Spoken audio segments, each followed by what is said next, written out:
Hi, everyone. This is Dr. Andrew Rimby, and welcome back to the Ivory Tower Boiler Room.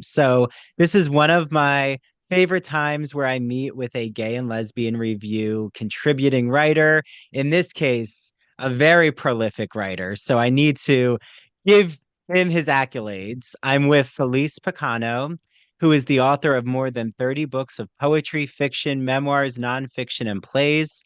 His work has been translated into many languages. Several of his titles are national and international bestsellers. He is considered a founder of modern gay literature, quite a, hefty weight to carry, along with the other members of the Violet Quill, which we're going to go all into. He also began and operated the Seahorse Press and Gay Presses of New York. I especially love Calamus Press because of my Whitman scholarship for 15 years. His first novel was a finalist for the Penn and Hemingway Award. Since then, he's been nominated for and won dozens of literary awards. And currently, he is in Los Angeles, where he also teaches at Antioch College. So, welcome, Felice, to the Ivory Tower Boiler Room. Thank you, Andrew. So, I have to ask you first just about the Violet Quill, because I feel like it'll launch a thousand conversations, which in 2021 from the Gay and Lesbian Review, I loved David Bergman's article, kind of looking at that 40-year perspective of the Violet Quill Club. Just for our listeners out there, how did the Violet Quill get started?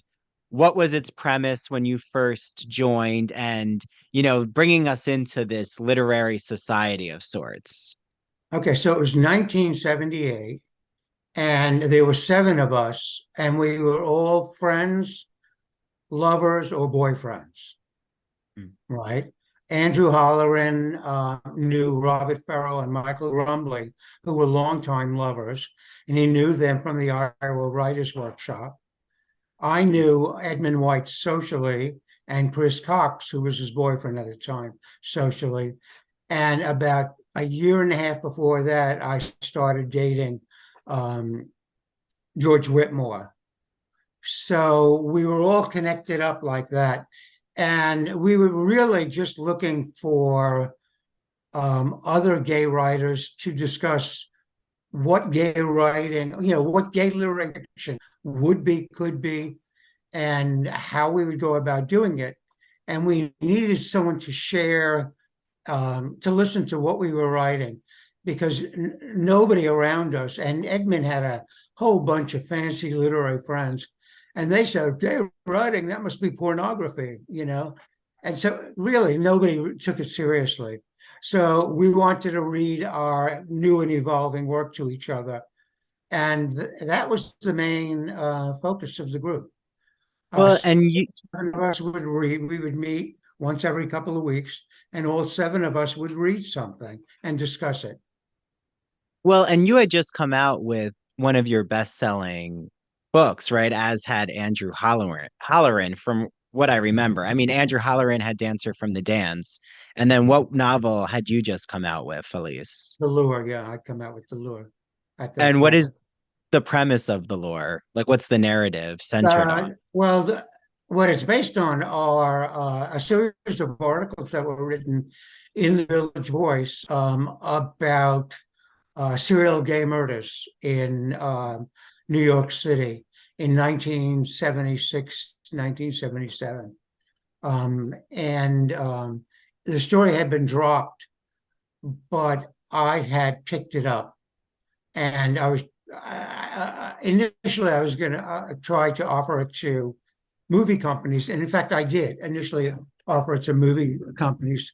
I was also, besides being in New York, and this none of the Violet Quill Club knew until many years later. I was also bi-coastal and working out in Hollywood doing script writing and stuff like that. This was all, below literary level, so I would just say I'm out in the sun. But I offered it as a movie, and nobody really picked it up. And I mentioned it to my editor in New York, who had done three of my books very successfully. Before that, Linda Gray, wonderful editor, and she said, Felice, if you can't do a movie, it's a book. Mm. Well, and it's so funny because I'm not sure if you saw American Horror Story, New York City, but a few years ago, it all centered on the TV show queer men in mostly Hell's Kitchen or even Greenwich Village, and they were at the bars, and it was all about these murders and like the luring of cruising. Yeah, So I think you were ahead of the curve, Felice. in many ways, Andrew. Not always a comfortable position to be in, I have to Well, say. yeah, I was going to say, like, you faced so many obstacles, and especially really being at that forefront of taking risks and chances. Yeah. What even really led you into that creative writing space? Because I know you grew up on Long Island, and then you would every like year go to the Radio City Christmas Spectacular. Absolutely. Yeah.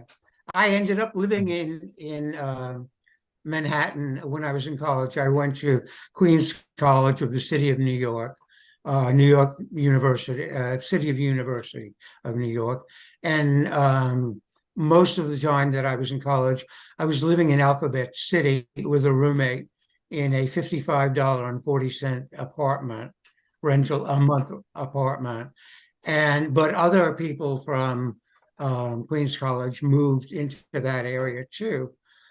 So there was because nobody, it was dorms away from home type of thing. Um, so I was interested in Manhattan from a very early age and lived in there while I was still in my teens. Mm. I Was it graduated. really? I had just turned 20 when I graduated college. Mm. Was it really that, Rent portrayal? Like, I'm sure Rent the musical and how centered it is on Alphabet City in the 90s and that whole bohemian artistry.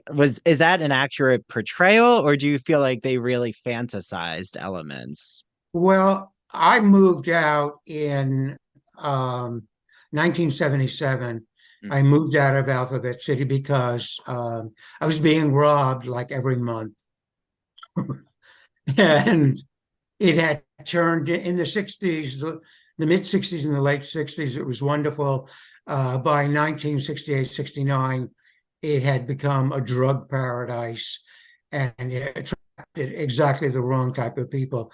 And, it was not really livable at that point.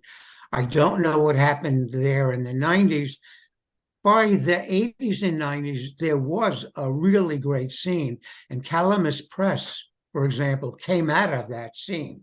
Larry Mitchell lived there. There were all these people there who were artistic and were writers. And there was theater there. It really was quite a wonderful scene. So it was wonderful in one way when I was there, went to hell for about 5, 6, maybe 10 years, and then popped up again. So rent is sort of accurate. Yeah, Yeah. And now it's a very expensive place to live. So I things have understand. turned Yeah, around. I went to a party there a few years yeah. ago. Um, but so Calamus Press, what I'm really have to ask you with my own research is, are you indebted to Walt Whitman? Like, where did the name, how did that Okay, enter your psyche? let me. Well, whenever I teach, when I was teaching poetry, even the first time I taught poetry somewhere in New York as a guest lecturer, I always began the course with Walt Whitman and with his homoerotic poems, which nobody seemed to know. And we're talking about in the 80s and 90s. I would start, okay, let me read these poems, bum, bum, bum. And then there was like a whole series of them. People would come up to me afterwards and say, who knew? I said, yeah, they don't select those when they're doing selective poems. Anyway, so he was always very important to me. And I love the fact that he was an opera queen and that he would cruise. He had a boyfriend who was a bus driver, an omnibus driver. And he just seemed so contemporary to me as a figure, that I really felt close to him. Plus, when I did a reading with Allen Ginsberg at Hunter College pretty early in my life, it was he and I and two women poets, and he had invited me to join it. He spent the time that the women who went first, when they were there reading, which was about almost an hour, he spent most of that time trying to seduce me. I looked younger, always looked younger than I was, and he liked younger people. And I think that the great line was that if we could trace back all the guys who had slept with everyone, it went back past Oscar Wilde and to Walt Whitman. And I said, "That's a great pickup line. I believe you're on next." Yeah, yeah. Well, I mean, I'm now writing a book proposal for my dissertation, but it's called Whitman's Queer The Pool of Narcissus, Walt Whitman's homoerotic poetics. And I open with Oscar Wilde and Whitman in Camden, New Jersey. So it's really interesting. I'm curious, like my work is all about the ancient Greek influences on Whitman and like how that really speaks for same-sex desire without trying to categorize him as gay and like falling into all these biographical traps that can happen and instead just see, Right. like you've expressed in all of your work, that queer male desire has been existing. It doesn't have to always be blatantly named. Like, the poetry exists. And like we have to breathe that type of air of just understanding the different relationships. Right.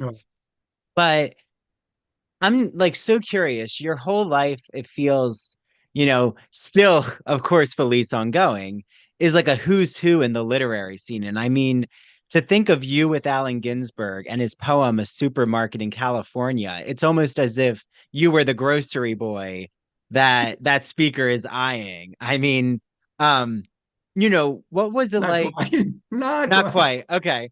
But No, it's interesting. I was born in 1944. So next week I'm going to be 80 years old. And what that's all about is that I was born at an age where I was young and attractive enough that I met Gore Vidal, Tennessee Williams, Truman Capote, just everybody who was around at that time, because they would look around and see this cute guy, and okay, you come join us over here, type of thing. So I ended up actually meeting so many interesting people that would not have happened otherwise. And so I feel like I'm on some sort of a cusp here. And the same thing working in Risoli before I became a published author. Over there, I met, the world at that time walked into that bookstore. So I was very lucky in that regard, and I enjoyed it. But to go back to Calamus Press, here's the background of Gay Press of New York. I started what it turns out to be the first gay publishing company in the world in early 1977, the Seahorse Press. I chose the seahorse as the symbol because the seahorse is one of a few creatures in nature where the male actually give birth. So it was all about creative males, right?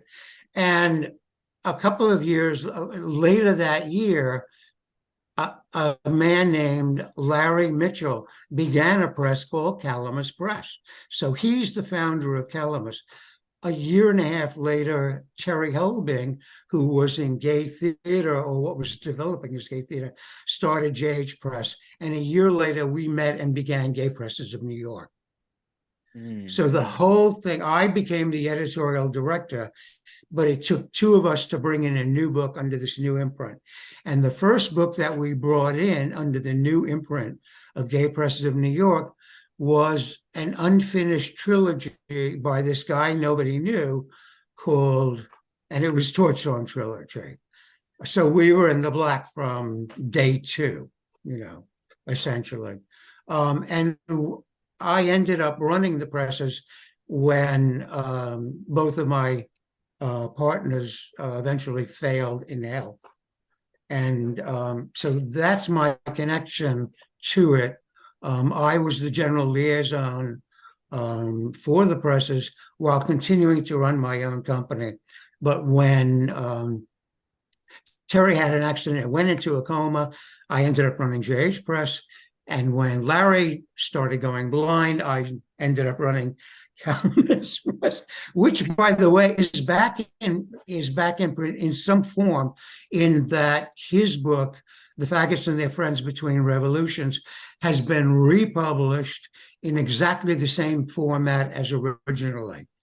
And that was the big bestseller of Calamus Press.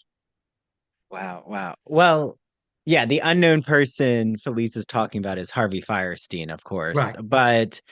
And I hope Harvey has a large dedication to you in his new memoir, Well, he Felice. he mentions us. I mean, we're just a spot along his path to success, but that's okay. He mentioned us nicely. More importantly, however, is that when he won the Tony Award, Hmm. got up on television and thanked his producers, but also thanked the three of us who, as he said, had faith in his play before anyone else. And in fact, when it came to us, it was two plays that had been produced and one that he was still finishing. So I ended up editing those plays three times. Yeah. Yeah, I saw the revival that had like encompassed them together, like brought, Uh-huh. the whole trilogy together. It was very well done. Um, so yeah, the who's who list of you being at Rizzoli Books, which what neighborhood was that in, Felice? That was in the Diamond neighborhood. Oh, It was, interesting. in fact, Okay. it was called the Diamond Corner of New York City in Manhattan, and it was 53rd Street and Fifth Avenue because it was an L, Yes, the yes. store was an L. And Harry Winston, Tiffany, Yeah. just all the famous diamond stores were around us. And in fact, we shared a basement wall with Harry Winston. So it was the Diamond Court. Where now the Trump Tower was George Jensen, the glass and high-end home store. So that's where it was, and people would meet there and then go to dinner. Oh, okay. So is But like that why? at one point in the evening, just before I was going home, Maria Callas appeared as though out of nowhere, all dressed up, looking like an advertisement. And she was obviously meeting someone there to go to dinner, which she did, you know. So that's why you would have Jackie Onassis, Bette Midler, Jerome Robbins, like why there was just so many different Oh, artists Gregory coming Peck, Anthony together. Quinn, Dali, I.M. Pei, name it. I ended up selling furniture in the gallery, a Dubuffet suite of furniture in the gallery to Elton John for his new chateau and stuff like that. I mean, it was crazy, crazy. Yeah. Do you feel like we've lost those kinds of touchstone spaces in this digital age? Because I feel like it would be hard to have a who's who in the art scene in that concentrated way. It's interesting because that maybe is true. But you know what we had? I'm not sure about that, whether we've lost that. New York was definitely a center there. And when I became friends with a variety of older people, they said, well, this was like, Paris was like this in 1926. Hmm. And I'm sure if you went back to Paris in 1895 or London in 1860, there were these moments where all the talent came together in one place. What I do know we have lost for sure is Bohemia, the Bohemia of rent and of New York City in the 70s and 80s.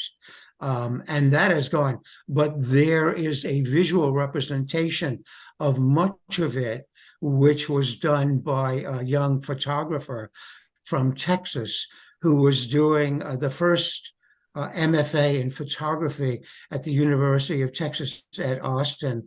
And he came to New York City because he wanted people to pose in bathtubs, and nobody would in Texas. But of course, everybody would in New York City.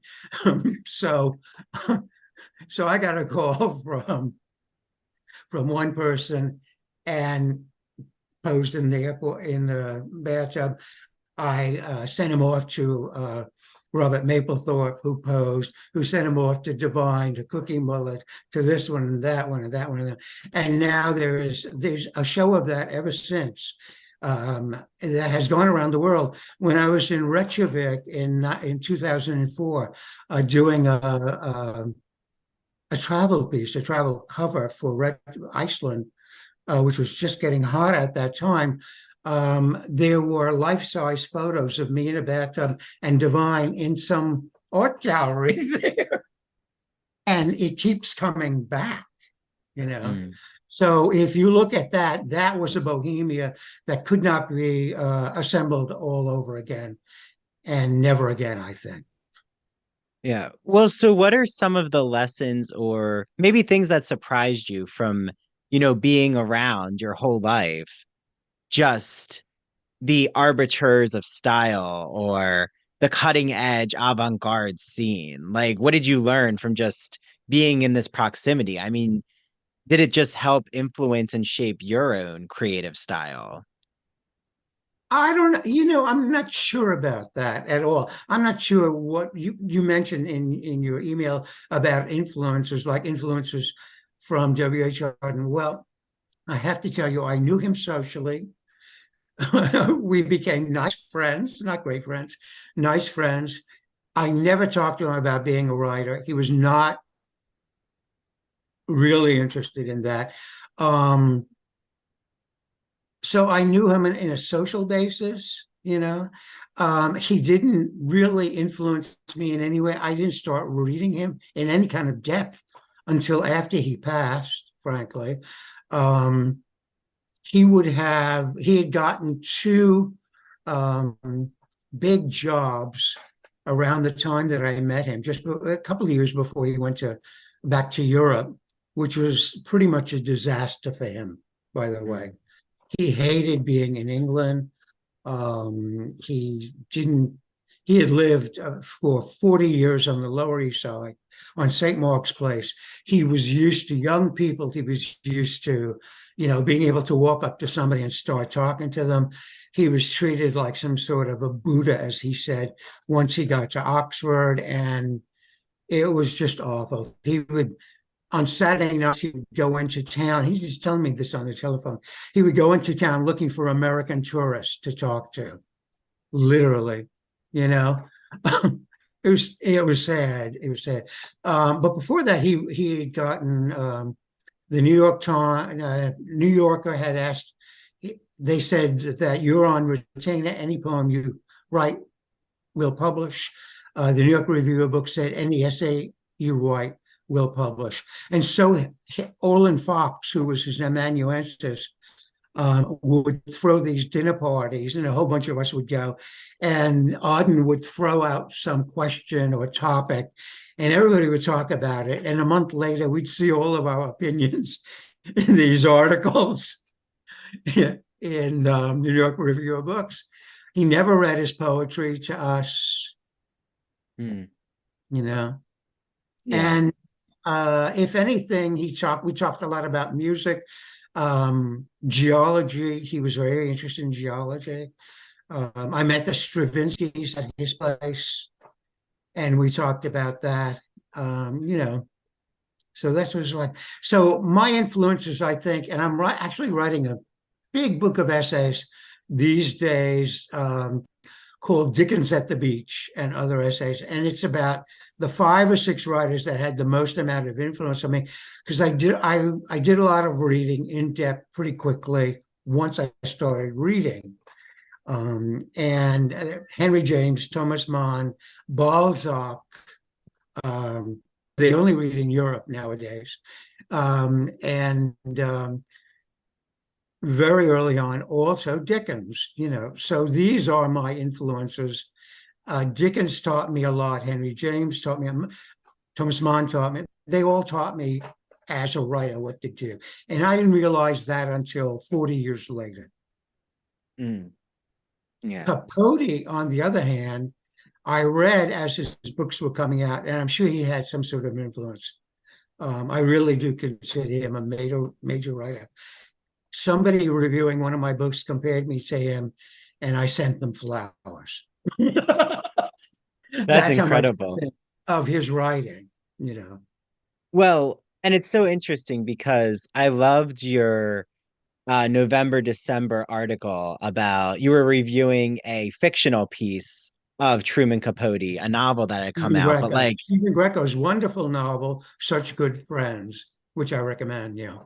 yeah, well, and now I'm sure you know Lawrence Yes, Leamer's Capote's Women has really like taken off because of the Feud show, which I'm watching, and kind of the way you've described W.H. Auden, it seems like Capote, I mean, he was a very extroverted personality. I mean, it seems just from even how they're portraying him, but he was really using this high society group of women to gain insight and psychological knowledge for his narratives or just material.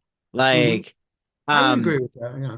so that's a pretty fair portrayal, you feel, of what he was like in the Yeah. social scenes. Yeah. His lover, Jack Dumphy, saw the introverted side of him. I mean, I lecture, teach, I do all kinds of things that are extroverted. But of course, I have an introverted side, which allows me to just close out the world and do writing. And Capote was like that. When we talk about stuff, the one time that I really had a long conversation with him, we talked about that. I said, fuck these ladies, do your writing. And he said, That's oh, going to be the quote of the interview. you But know, I mean, really, I mean, it was, he was an abused and neglected child. mm, He really was. I mean, and his parents were, deeply neglectful and not very nice to him in terms of boosting his ego. So he had to do it by himself. mhm. And I think that's the key to Truman and his life. But his work really stands apart from that. He was able to focus on some really important issues. But the whole thing with these society ladies was, oh, they like me, they like me, they like me. Mm. Yeah, well, they're like calling the show the first real housewives. That they really, pulled the strings of society and like their in-group fighting and issues to the outside. People would say, what's the big deal? Like they're fighting over a bill at a restaurant or like who's going to be hosting the next gala. But like to them, that was the biggest high Their life. stakes issue. Yeah, that's their life. That was Um, their, yeah. But his yeah. life was bigger than theirs. Hmm. It's Well, interesting. Yeah. no, no, no, So go ahead. it's interesting because I met, some of those people, especially, well, at one point, Rose Kennedy was coming into the store because she was doing her memoirs up the street at Doubleday. And she walked in the store one day, and I was up in the manager's office doing something. They called me down and she said, my daughter-in-law, Jackie Kennedy, tells me you're wonderful about photographs, and I have to have photographs for my thing, for my autobiography, and I don't trust that woman. I double day to choose them. So she opens this thing and spreads out all these photos. I write about this and we go through them and we're talking about them. She came in a couple of other times, and one time she was in there and she said, is that Mrs. Rockefeller there? And there was Mrs. not Nelson, John D. Rockefeller III. Particular people would come in for particular things. She liked European faience of the 18th century. That was her thing. A new book would come in, we'd call her up, she'd come in. So she happened to be there. And Rose says to me, we met, but she probably doesn't know who I am. Could you introduce me to her? So there I am introducing Rose Kennedy to Mrs. John D. Rockefeller III.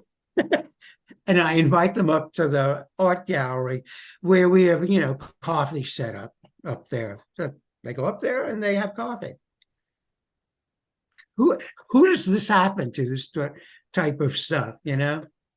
Well, it sounds like a scene from Southampton. Like to me, that's Nuts. where when I've been to the Hamptons, those types of connections and networking, like Truman really got thrown in the network They and got thrown in, tossed in, yeah. Costin, yeah, and that was a Yeah, life raft for him of yeah. sorts. Well, and you spent so many, I mean, I'm sure you still, have a foot in the pines, but I'm a huge fan of Fire Island because I live on Long Island, only Mhm. 30 minutes away in Port Jefferson Village. And On the North Shore. on the North Shore, yes. North Shore, Um, yeah. were you a North Shore or South Shore Long Islander, Felice? Well, both actually, because we summered on the North Shore several years when I was a teenager, Yeah. and Locust Valley, a sort Oh, of yes. high-end little enclave called Locust Valley. And interestingly enough, when I was 15, 16 years old, I met a bunch of those rich kids there. Mm, Because part of being, my father was he was expanding his business. He was a grocer who expanded into wholesale warehousing and catering to airlines and big hotels and everything. And he was looking for an investor, and he found one who wanted to invest in his business to expand it. And the guy said, I have this house in Locust Valley. Nobody uses it. Why don't your family use it during the summer? So we ended up there a couple of summers. And along with it came the keys to the beaches and the clubs and everything. So me and my sister ended up hanging out with all these rich kids, yeah, yeah. actors, I love actors, and Locust Valley. Um, yeah, but yeah, and then I'm sure like how Huntington Village, like they have such an LGBTQ scene with Cinema Arts Center, and there's, a lot now happening on Long Island, which is yeah, wonderful. yeah. Um, but did you feel that with the Pines? When did you first start going to the Pines? Like, how different was this? Okay, Almost like a fantasy, I'm assuming, from you being from, the main shore of Long Island. right. I knew it was there. I first went out to the straight communities with people I was working with at the East End Welfare Center. I was a welfare worker for 2 years, and I was in a group of very active and also psychoactive because they all took drugs. We all took drugs for a very long time. And we went out to the straight communities there. And I was out there for 2 summers and had a great time and enjoyed it. But the women in the house, the second year, said, we hate this single scene here. We just want to go out dancing without being hit. Let's go to Cherry Grove. So we would all pile into beach taxis, take our drugs, and go dancing in Cherry Grove. And there were signs on the wall there that said no more than 3 men to each woman on the dance floor. And we would appear with 5 women. And so we were very popular. So I got to see that scene, and it was interesting. It looked interesting, but I was only there at night, during those years. And then I went out to Fire Island Pines because a friend of a friend, an older guy who was a stockbroker, had a house at Fire Island Pines. And we ended up going for a week, sometimes 4 days, 3 days. And so I got to see it then. It was in transition then from a family community, which it had been originally, um, into a gayer community. It was not usually gay then. By 1973, there was a large gay community there, and that's when the big theme parties started happening. I mean, every year for 15 years, there were enormous theme parties. They attracted people from outside of Fire Island. as well as people in Fire Island. And that was by 1975 when I started renting a house out there during the whole summer. It was what I call the class of 75. There were many, many gay men there. Mm, I'd say more than half at that point. And from then until 1985, that was true. mm. Well, I was going to say, like, my knowledge of the difference between Cherry Grove and the Pines history is the Pines was like very white gay male oriented, where Cherry Grove was more of like the integrated lesbian, gay, bisexual, a little more free flowing with like identity. Is that like an accurate portrayal? It's an accurate portrayal. There was, despite what people said, there was lots and lots of partying going on at Fire Island Pine. A lot of it was private. I Uh, mean, we had two Islip PD policemen there. We ended up partying with them, both in Fire Island Pines during the week. And my lover and I came upon them, Julio and Red, came upon them in New York City one weekend, and they said, "Where are you going?" And we said, "We're going to Flamingo. Come on, come in, be our guest." So they came to Flamingo with us, and they were straight. These were straight, handsome, good-looking guys. They got a lot of women, but they were straight. So it really was a party activity there, a great deal, and lots of sex. You know, mm. you, Well, you couldn't believe how much. and I know like the top like fashion designers. I'm trying to remember whose Calvin house was Klein, in the Holston. Pines. Oh yeah, yeah. Calvin Klein and Holston Calvin were my Klein. neighbors. Yeah, yeah. Wow. So, when they were there, or that artist or fashion community, the who's who of the gay scene, Tommy again, Smoots came out there. James Levine from the opera. yeah, but were they very, like you said, the Pines was a very private place. Like they weren't Very really trying to like talk to everyone on the island. no, no, not at all, not at all. Yeah. But the thing is, there was a great intermesh between the two communities because many of us would go dancing Saturday night in the Ice Palace in Cherry Grove. And that was the place to be on a Saturday night. And a lot of them would come back to the Pines for the Sunday tea dance, which began attracting, straight people from all over Fire Island and from Long Island too. So these things became institutionalized pretty quickly, you know. So Uh, what is that origin, Felice? Because I've gone to the tea dance last summer. I was there with my now uh, boyfriend. We weren't dating then, but and now we're now you dating. So yeah, why is it called the tea dance? Like, what is that whole ritual about? well, tea dances came from the 1920s. It's interesting. When I was going to Studio 54, me and my lover would see this couple in their 60s, a woman Mm. in great condition, tall, slender guy in great condition, and they'd be out there dancing and doing swing dancing and things like that. This is at Studio 54. Nobody talks about this, right? One day we sat there on the banquette and I said, "Why are you here? How are you here?" And they said, "This is the best dancing at this time since the 30s and 40s when we were young and dancing." So it's like eras, there's a cyclical thing. And I think that's what was happening in Fire Island. There was something going on in the Grove there in the 20s, 30s, in the 30s. In fact, Auden told me that it wasn't as big as what it became, but the cycle came back again, hit in the middle of the 1970s, and it took off again in the city also. Wow. Well, I've stayed at the Belvedere twice, so I need to know, Felice, what was the Belvedere like when you were first at Cherry Grove, or like what was even its legacy? Like, was it something people talked about a lot? Well, it was a wonderful, strange looking place. It was terrific. I only saw it when I went home with people who were staying there, living there. which was more than once.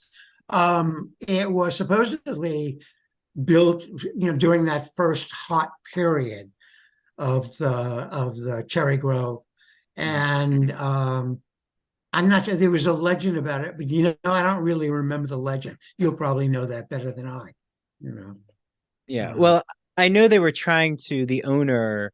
I mean, I know the owner, the new owner, uh, Julius, but I remember that it was all curated to like really try to replicate like the Italian mansion, like almost an ancient oh, you're Roman. right. You're right. Yeah, yeah, I Um, vaguely remember that. Yeah, yeah, yeah, yeah. So there's like a yeah. lot of like ancient Roman or Italian art spread That's throughout for the sure. place. Yeah, I do remember Yeah. that. Yeah, but it's still, going strong. Oh, good. Yes, Yeah, yes, yes. The Ice Palace has a new pool that they've put in. So yeah, that's good. it's That was good. the greatest. The greatest dancing me and my dance partners ever did was there and in Flamingo probably. Yeah. Yeah, The yeah. Saint, the Saint was another place. Yeah, yeah. Yeah. I guess it was a party generation. Hmm. Yeah, so like, a book that I just really, I mean, you have such a story literary career, and you're still writing, as we all know. One of my favorites though from 2007 is when you wrote Art and Sex in Greenwich Village. And Oh, like I just am so curious because a place we haven't talked about yet is Greenwich Village, which is actually right. interesting because people think of Stonewall, they think of all like these LGBTQ monuments in Greenwich Village. So, like, what is your relationship to such a queer male space in So Manhattan? I was still pretty young when I moved there. I moved there from Alphabet City and promptly went to Europe for a year. And and my ex-girlfriend from high school and her new husband lived there, and commuted to Princeton, right, where Ah, they were teaching. And so I came back there in, I guess, 1967. And to give you an idea of what it was like, the first week, maybe the second week when I was back, it was a beautiful day. I was walking around, getting to take a look at it, and this very attractive blonde guy talked me up, pushed me into a doorway, and started necking with me, and said, "You want to go to a party?" And I said, "I'll go wherever you take me." And so he took me to this party in one of the tall buildings on either side of Jane Street. mm, And we got into it. There was a gay cocktail party taking place there, mostly older guys. He dragged me into the bedroom, and I thought, okay, here we go. And there was this other guy there. He left me there, and the other guy blew me. wow. And that guy There you was go. Frank O'Hara. Frank O'Hara. Oh, That wow. was Frank O'Hara. And the people, and then he said, go enjoy yourself at the party. There's some nice people there. And maybe he blew somebody else. I don't know. At any rate, most of the people at the party were older, but there were a couple of people that I'd met before there. So I hung out with them. About a month later, I bumped into Frank on the street, and he said, I guess he had seen me with some of my friends there or seen me on the street. And he said, there's a big party going on at Robert Indiana's tomorrow night. Here's the address. He wrote it, maybe turn around, wrote it on my back. Here's the address. Bring some of your cute friends. And so this was down in the Bowery. We took a cab. We went down there, and the whole art scene of that moment was there. Wow, wow. Well, and then So it was sadly, all, there were so few gay people mhm, out, and so few who were even half out, like those artists, that you could really know everybody and associate with everybody. yeah. Well, so like what were the top spots, in Greenwich Village, or like where were you really going? To the bars, to the clubs? There were three or four bars, boots and saddles, which we call bras and girdles. Mm. um, There was the Eagle's Nest. Of course, well, that was up in Chelsea. The Eagle's Nest. Those were standbys. There were just a lot of bars open at the end of Christopher Street. There were two or three bars down there. The whole of Greenwich Village was a cruising scene. Mm, I mean, there was just no two ways about it. From Fifth Avenue to the Hudson River, from 14th Street down to Washington Square, it was just solid cruising scene, pickup scene, and bars, restaurants, a lot of restaurants and cafes, mm. theaters. There were all these little theaters. Theater Delay, there were two or three other ones that were there. So it was just a gay neighborhood, which changed. Yeah. Well, and now, like, I was so curious about, I'm not sure if you're reflecting this in your new collection of essays, but like, what do you think about the idea of the neighborhood, or even I grew up in South Jersey, so like I would go a lot to Philly's neighborhood, which like still has a strong presence, but there's Lambertville, Is Woody there's still there? Woody's is there. Mhm. Oh, okay. Yeah, Okay. yeah. But there's Lambertville, there's New Hope, there's Asbury Park. So like things have really spread out, I feel, with like Good. LGBT communities. Good. Yep. Yep. Um, but do you feel like New York City, in some ways, I actually feel that their queer scene, I mean, it's spread throughout Manhattan, Brooklyn, Queens. Yeah. Um, what is there an importance to the neighborhood? Do you think that it's more Yeah. important that, Well, yeah. it came about because people wanted to be safe. Mhm. Gays wanted to be safe. They wanted to be in a place where they felt safe, and where if I remember at one point there was this semi-institution called the Trucks, and these were open semi-trucks that were parked around 14th Street, way over by the Hudson River, and they would be emptied out and for the weekend, and gay people would go in there and have sex. And at one point, people were being attacked by kids from Chelsea, from the projects in Chelsea and Uptown. And we formed a sort of vigilante committee. And believe it or not, me and Marsha P. Brown were on Tuesday nights. And she would be there with her, Afro comb, which was all points, a deadly Afro comb. And I'd be there with my cowboy boots, and I had a knife, steak knife in every pocket. And we would protect the trucks Mm. for Tuesday night from midnight to 3 p.m. or something, 3 a.m. or something like that. So we formed, it was a vigilante, literally, because people were being attacked. And so the people really did protect themselves. There were street communities when the city went broke in the 70s, 1977. There were street associations that started up. And in fact, it was through the Jane Street Association that I found out about all of those gay serial murders, right? Yeah. That's how I found out about it. And I used my contacts there to get actual information, factual information. By the way, didn't you mention that you were reading my Victorian novel? Or you never did? No, I'm not sure. What is your Victorian novel for everyone Oh, there are listening, two of them. One Felice? of them is called Pursuit, Victorian Entertainment, and then its partner is Pursued, Lillian's story. Oh, yeah. Yes, I thought yes. you were reading I'm those. going to. No, I'm about, yes, I am Uh, going to read it. But what is the narrative, just so you can tease everyone to get their hands on it? Um, for a long time, well, I've read probably every Victorian novel that arrived, but um, I became aware in doing that there were really two real sexual lives. There was the men's life, which was really open and free, and then the women's life, which was very, very limited. And I wanted to write about that, and I chose a narrative in which a woman in her 60s who lives in the countryside, and who was married to the Lord Exchequer of England.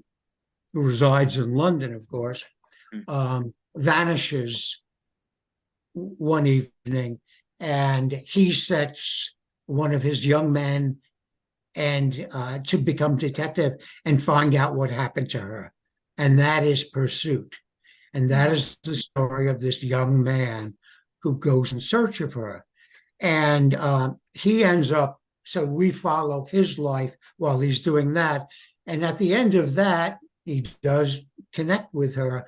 And the second book is called Pursued, and it's the story of her supposedly golden marriage to this guy when she was 17, 18 years old, and the parson's daughter when he was, the duke of this huge area, Ravenglass, So that's the narrative on that, her life as opposed to this young guy's life. And he grew up in a ghetto in East London, but was a beautiful child. Yeah, yeah, Yeah. So he went through all kinds of things. So his is very Dickensian yeah. childhood, and hers is more Mary Ann Evans. Yeah, yeah, yeah, yeah, yeah. Yeah, so you are, like myself, a George Eliot, are you also a huge Victorian poetry fan? Because one of Yeah, my absolutely. favorites is Christina Rossetti and Ah, her brother. Like the yeah. Rossettis are probably some of my favorite poets from the They're Victorian very period. good. Yeah, I read Um, about. Yep. Yep. yeah, so well, for everyone out there, Felice, how can they get their hands on all of your work? I know you have a great website. Yeah, well, here's the thing. By 2025, all the novels will be back in print. Oh, well, Going that's back wonderful. right to my first book, I'm very indebted to two companies. Requeer Tales is one of them, which has been putting out all my fiction, and various other places. Beautiful Dreamer is putting out my 1985 autobiography. It's being published right now, called Ambidextrous: The Secret Lives of Children, a book that was burned on the docks of London when it was sent there. A very banned book, one of my two most banned books. And that's coming out again. Because it was analog and had to be digital, I actually ended up reading every single word, and I now understand why it was so controversial. It's ruthlessly honest. What's your other most banned book, Felice? I think, like People in History of Oh, 1995, my most beloved books. When people come up to me and said, "I read your book, it changed my life," it was either that or The Lure. Yeah. mm. Yeah, so FelicePicano.net is all things, Felice's work. My last question, I mean, we could keep going and going, but, you know, I know you have a schedule. I have a schedule. Hopefully you come back again, Felice. This has been Oh, such a thank you. wonderful conversation. If you could now see where specifically gay male culture and the literary scene is, um, and how even in Hollywood, how embraced, say like a Saltburn or Call Me by Your Name, like how visible queer male stories are. What would you have thought about our current moment, say, in the Rizzoli books? Did you imagine this is what would happen? I hoped it was something that would happen. I mean, I was always openly gay. Really, from the moment I was gay, I was openly gay. I never was apologetic or anything like that. And I'm very, very glad people are waking up. You know. Yeah. Well, And so a what's lot your of hope? people are opposed to it, as we know. Well, so what's your hope for the next like 20 years if you had a magic I wand? hope that all of the media, the visual media, become mature enough to actually turn some of my books into film and TV. I would They're love not that. there yet. They're not there yet. I've been hoping for a queer production company for a long time that would turn queer novels into films, like just keep optioning these One books. after another. Yeah, yeah, But yeah. right, Hollywood costs a lot of money, as you It know. does. Yeah. I've got no Yes. problem with it. It paid my way for years when books didn't. So I'm happy about it. Yes, yes. Well, thank you so much, Felice. And any Okay, way thank for you. people to contact you, or it's up to you. Like, I don't know if On you have my social media. website, on the Mhm. right-hand side, it says contact me, and a lot of people do. Please do. Wonderful, wonderful. Well, thank you, Felice. This has been a pleasure to have you on. Thank you, Andrew. And I'll be in New York City next week. Wonderful. Okay. Yes, yes. Thank you, Felice. Have a great rest of your day. Okay, thank you, Andrew. Okay, bye-bye.